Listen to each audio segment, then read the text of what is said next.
अपशब्द। तुझे भरोसा नहीं ना, तो फिर जा अपने कमरे में जाकर देख। तेरे पलंग के नीचे तुझे तेरी माँ की हड्डियां मिलेंगी। प्रभात दौड़कर अपने कमरे में जाता है और अपने पलंग के नीचे देखता है। वहां पर सचमुच एक कंकाल पड़ा हुआ था और उसके शरीर पर जो कपड़े थे वो प्रभात की माँ के थे। क्या बात है, आज तो आप सुबह से ही बहुत बिजी हैं।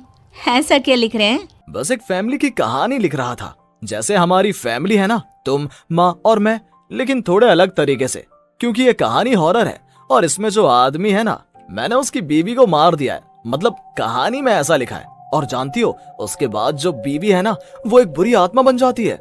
क्या बेटा, इस तरह की डरावनी कहानियां क्यों लिखता है तू? जानता है ना, हम जो सोचते हैं, जो लिखते हैं, हमारा दिमाग पूरा दिन वैसा ही होता रहता है। माँ, परेशान होने वाली क्या बात है? राइटर हूँ मैं, मेरा तो काम है कहानियां लिखना। और वैसे भी ये सिर्फ एक कहानी है माँ, कोई सच नहीं है। उसके बाद कुछ दिन बीत जाते हैं। एक रात प्रभात को अपने ऑफिस से लौटने में देरी हो जाती है। रात के लगभग 12 बजे हुए थे। प्रभात जैसे ही अपने घर पहुंचता है, उसने देखा कि उसकी पत्नी दुर्गा डाइनिंग टेबल पर उसका इंतजार कर रही है। आ गए आप? कब से आपका इंतजार कर रही थी। देखिए ना, खाना भी ठंडा हो गया है। अरे दुर्गा, आज तुमने अपने इतने लंबे लंबे बालों को खोलकर क्यों रखा है? तुम तो हमेशा अपने बाल बांध कर रखती हो।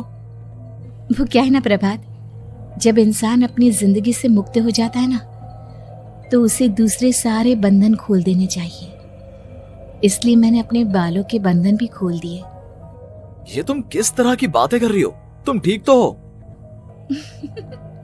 मैं बिल्कुल ठीक हूँ प्रभात। अच्छा चलो खाना खाओ। वो क्या है ना दुर्गा, मुझे भूख नहीं है। ऑफिस में कुछ खा लिया था। कोई बात नहीं, मैं तुम्हारे लिए एप्पल काट देती हूँ, एप्पल खा लो। नहीं दुर्गा, मुझे नहीं खाना है, मेरा मन नहीं है यार। तभी अचानक से दुर्गा अपने हाथ में एक बड़ा सा चाकू लेकर प्रभात पर हमला कर देती है। प्रभात अपने आप को बचाने की कोशिश करता है। आज मैं तुझे नहीं छोड़ूंगी, तुझे अपने साथ लेकर जाऊंगी अपनी दुनिया में। ये क्या बोल रही हो तुम?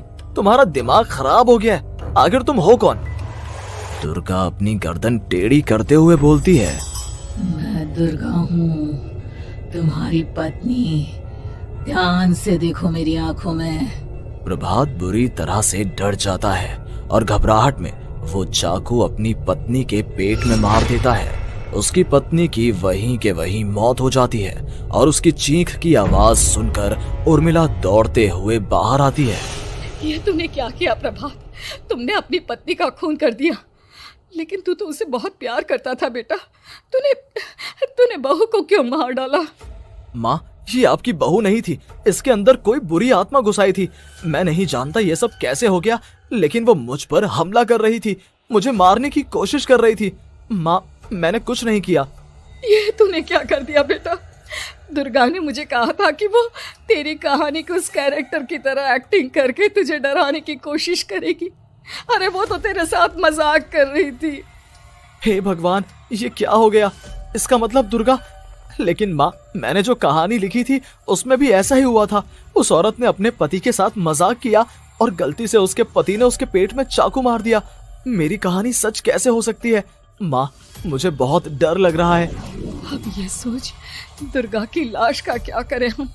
अगर गलती से भी ये बात बाहर फैल गई ना, तो तुझे पूरी जिंदगी जेल की सलाखों के पीछे रहना पड़ेगा।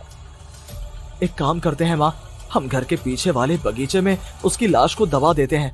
अगर कोई पूछेगा तो कह देंगे कि उर्मिला अपने मायके गई और फिर एक दिन हम भी अचानक यहाँ से कहीं दूर चले जाएंगे। कोई नहीं आएगा हमें पूछने, कोई नहीं आएगा माँ, बाद में जो होगा हम देख लेंगे। प्रभात अपनी माँ उर्मिला की मदद से दुर्गा की लाश को अपने घर के बगीचे में गाड़ देता है। कुछ दिन तो ऐसे ही बीत जाते हैं, लेकिन एक दिन अचानक रसोई से आ रही कुछ आवाजें सुनकर प्रभात की नींद खुलती है। प्रभात ने देखा कि वहां पर एक लंबे बालों वाली औरत दूसरी तरफ चेहरा करके खड़ी हुई थी। कौन है? कौन है वहां पर? अरे कौन हो तुम? मैं दुर्गा हूँ प्रभात। क्या हुआ? मुझसे इस तरह के सवाल क्यों कर रहे हो तुम? तुम दुर्गा नहीं हो सकती। दुर्गा तो प्रभात, मैं तुम्हारी पत्नी हूँ, तुम मुझे कैसे भूल सकते हो? 4 दिन के लिए मायके क्या चली गई, तुम तो मुझे भूल ही गए। अब अगली बार ना मैं कहीं नहीं जाऊंगी। पता चला तुमने तो मुझे पहचानने से ही इनकार कर दिया।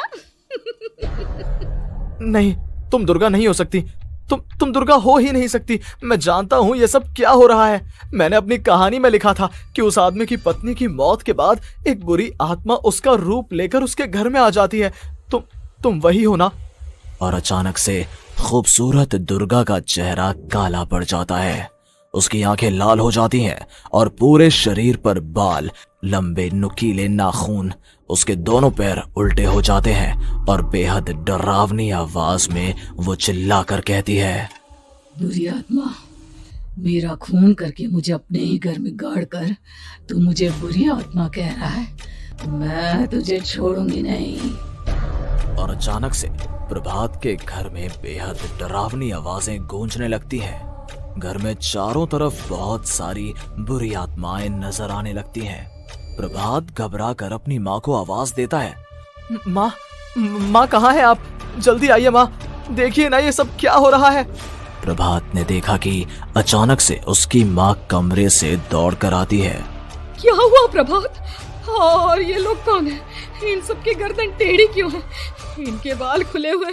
प्रभात, ये सब लोग तो मुझे मरे हुए नजर आ रहे हैं। हाँ माँ, ये सब लोग मरे हुए ही हैं और ये ठीक वैसा ही हो रहा है जैसा मेरी कहानी में हुआ था। लेकिन मेरी कहानी के हिसाब से तो आप भी। अचानक से उर्मिला का रूप बदल जाता है। वो भी एक डरावने साए की तरह बन जाती है और बेहद डरावनी आवाज में चिल्ला चिल्ला कर कहती है, मर गई तेरी माँ। जानता है, कल रात जब तू सो रहा था ना, तो मैंने उसके शरीर का सारा खून पी लिया। अब बस हड्डियां बची है उसके शरीर में। नहीं, ऐसा नहीं हो सकता। ऐसा बिल्कुल नहीं हो सकता। मेरी माँ नहीं मर सकती। तुझे भरोसा नहीं ना? तो फिर जा, अपने कमरे में जाकर देख। तेरे पलंग के नीचे तुझे तेरी माँ की हड्डियां मिलेंगी। प्रभात दौड़कर अपने कमरे में जाता है और अपने पलंग के नीचे देखता है। वहां पर सचमुच एक कंकाल पड़ा हुआ था और उसके शरीर पर जो कपड़े थे वो प्रभात की माँ के थे। माँ, अब मुझे कुछ करना पड़ेगा। लेकिन मेरी कहानी में लिखा था कि माँ की मौत मेरे हाथों से होगी, पर माँ तो पहले ही मर चुकी है और वो बुरी आत्मा मुझे भी मार देगी। नहीं नहीं, इससे पहले कि वो मुझे कुछ करे, मुझे उसका काम खत्म करना होगा। प्रभात अपने हाथ में बड़ा सा चाकू लेकर उस बुरी आत्मा पर हमला कर देता है जिसने प्रभात की माँ का रूप लिया हुआ था, और अगले ही पल वो नीचे गिर जाती है और उसके शरीर से खून बहने लगता है। ऐसा नहीं हो सकता। एक बुरी आत्मा के शरीर में तो खून होता ही नहीं है। तो क्या सच में मैंने अपनी माँ को मार दिया? लेकिन अभी कुछ देर पहले तो फिर वो कंकाल किसका है? और ये कौन है? मैं पागल हो जाऊंगा। और अपनी माँ की लाश, इसका मैं क्या करूं? लोग पूछेंगे तो मैं क्या जवाब दूंगा? तभी वहां पर दुर्गा का रूप लेकर जो आत्मा थी उसने प्रभात से कहा, गाड़ दे अपनी माँ को ले जाकर उसी जगह जहाँ तूने मेरा खून करके मुझे गाड़ दिया था। जा, चला जा। घबराया हुआ प्रभात पागलों की तरह अपनी माँ की लाश को लेकर बगीचे में गाड़ देता है। प्रभात की हालत पागलों जैसी हो जाती है। वो अपने आप को अपने घर में बंद कर लेता है। कहानी के हिसाब से तो आगे ये हुआ था कि कहानी लिखने वाले ने उन बुरी आत्माओं से डरकर आत्महत्या कर ली थी। तो क्या मैं भी मर जाऊंगा? क्या मैं भी आत्महत्या कर लूंगा? एक काम करता हूँ, मैं अपनी कहानी का अंत बदल देता हूँ। हाँ, ये मैंने पहले क्यों नहीं सोचा। मैं लिख दूंगा कि कहानी को लिखने वाला आत्महत्या नहीं करता, बल्कि कहीं दूर जाकर नए सिरे से अपनी जिंदगी शुरू करता है। यही सोचकर प्रभात ने अपनी लिखी हुई कहानी को बाहर निकाला और उसे पढ़ना शुरू किया।